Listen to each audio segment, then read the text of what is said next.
dans les pays du Maghreb, on dit le paradis est sous le pied des mers. Eh bien voilà, je m'en vais, vous avez tout dit. Voilà, alors on va découvrir deux femmes très différentes.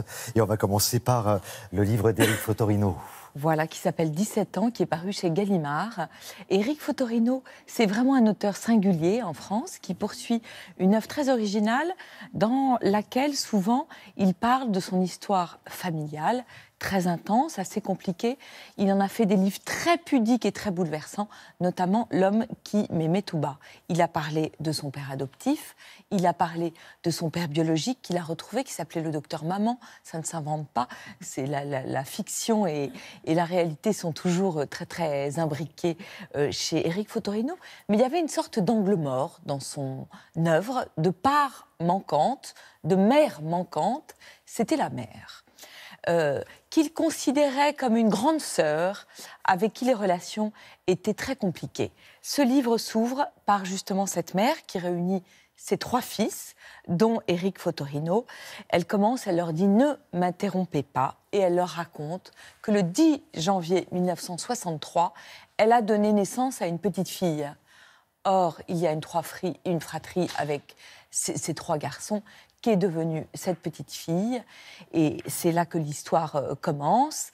Cette mère, la mère d'Éric Fotorino, elle a accouché à 17 ans d'Éric Fotorino. C'était une mère sans mari et à l'époque, comme elle l'écrit, c'était une maladie infamante. 2 ans après, elle est de nouveau enceinte et là, sa propre mère à elle sort un papier et lui dit « signe ». Et la scène qu'elle va raconter est vraiment une scène comme dans les romans de Nancy Houston, qui à mon avis est la plus grande romancière de la maternité, dysfonctionnelle, défaillante, douloureuse. La mère d'Éric Fotorino arrive, elle est enceinte de cette petite fille. Dans la salle de l'accouchement, il y a une autre femme qui arrive, qui est enceinte, mais en fait, elle a un faux ventre. Et on va donner cette petite fille à cette mère. Fin de l'histoire, si je puis dire. Éric Fotorino, comme ses frères, il est absolument sidéré par cette histoire. Et le livre est l'enquête que fait Éric, qui est aussi un très grand journaliste. Il a été le patron du Monde et c'est le fondateur d'un journal qui s'appelle Le 1, qu'on peut acheter tous les mercredis. Il va partir à Nice et il va à la fois enquêter sur cette femme. C'est vraiment un livre, je trouve, modianesque, comme ça, autour de fragments, et puis autour, évidemment, de lui.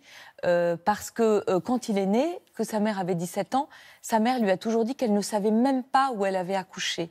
Il lui a dit « mais où est-ce que je suis née ?» Et elle lui disait toujours « mon grand, je ne sais pas, j'ai oublié ». C'est un livre où on va rencontrer des personnages magnifiques, qui est fictionnalisé. C'est un livre, j'espère, de réconciliation entre 2 chagrins parallèles, le chagrin d'Éric Fotorino et le chagrin de sa mère. Il a une formule très belle, il dit « il faudrait essayer des manières plus douces de s'aimer ». C'est un livre très lacanien, on se rend compte que parfois les mots sont entendus mais pas compris. Par exemple, Éric, il entendait toujours sa mère dire « c'est mon fils aîné ». Parce que c'était son premier-né. Et lui, il entendait « mon fils aîné, EST, né ». Comme si à chaque fois... Relire Lacan. Exactement. C'est un très beau livre. Vous savez, parfois, on parle de la mélancolie sans objet. Là, je trouve que c'est un livre sur le chagrin sans objet, parce qu'en fait, c'était un chagrin dont Éric Fotorino ignorait l'origine qu'il portait, et dont on découvre le visage. Je crois que je peux rajouter que c'est fou les histoires de famille qu'on transporte avec nous. Éric, sa maman, ses frères, voilà, c'est ce qui construit nos vies. Et c'est ce qu'on doit retrouver dans ce livre. Et ce qui fait des livres splendides, vous en savez quelque chose. Cette femme dont nous allons parler, elle est aussi impressionnante. Alors là, j'ai regardé un petit peu l'histoire d'Éléonore d'Aquitaine, c'est insensé. Elle est extraordinaire, Éléonore d'Aquitaine. Clara Dupont-Moreau la connaît bien, elle lui a déjà consacré un roman. Et voilà qu'elle revient avec La Révolte, publié chez Stock. Un livre extraordinaire.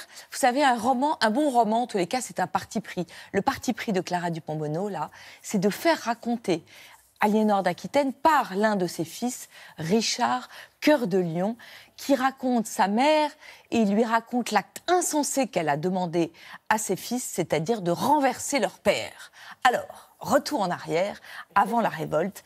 Aliénor d'Aquitaine, elle a 13 ans quand le roi de France, Louis VII, on est au début du XIIe siècle, la regarde, tombe amoureux d'elle, il en a 15, elle va donc devenir à 13 ans reine de France. Sauf qu'elle s'ennuie. C'est une femme de lettres, Aliénor d'Aquitaine. Elle est d'ailleurs représentée à l'abbaye de Fontevraud par une femme. Son gisant, elle tient un livre, ce qui est insensé à cette époque. Vraiment, elle aime les lettres, elle aime la poésie, elle aime les troubadours, elle aime aussi le combat et elle s'ennuie extraordinairement avec le roi de France. À 30 ans, elle va faire un truc insensé. Elle va le répudier et elle va demander à l'Église d'annuler son mariage. Fou. C'est un caractère incroyable. Hein. 2 mois après, qu'est-ce qu'elle fait? Elle tombe amoureuse, elle jette son dévolu sur Henri Plantagenet, qui va devenir le roi d'Angleterre. Elle l'épouse 2 mois après avoir divorcé, et elle devient, pour la 2e fois, reine, cette fois reine d'Angleterre. Elle a 7 enfants, dont Richard Cœur de Lion, et malheureusement, la noce ne va pas se passer comme elle l'imaginait, parce que elle, qui est une femme de pouvoir, Richard va vouloir un peu l'écraser. Et donc, elle va demander à ses fils de renverser leur père. C'est vraiment un drame shakespearien, raconté pied à l'étrier, avec un style, avec un panache incroyable. Vous savez, quand on dit roman historique, on pense un peu roman poussiéreux. Il n'y a pas 1 gramme de poussière dans ce livre. Au contraire, c'est comme, vous savez, les cartes postales qu'on voit s'animer. C'est un film à grand spectacle, c'est magnifique. Elle a du style, de panache, de l'allure, Clara Dupont-Moreau. Moi, c'est bien simple, je l'ai pris, je ne l'ai pas lâché, j'ai parlé à personne. Merci Olivia, merci beaucoup et on se retrouvera demain pour notre télématin du samedi.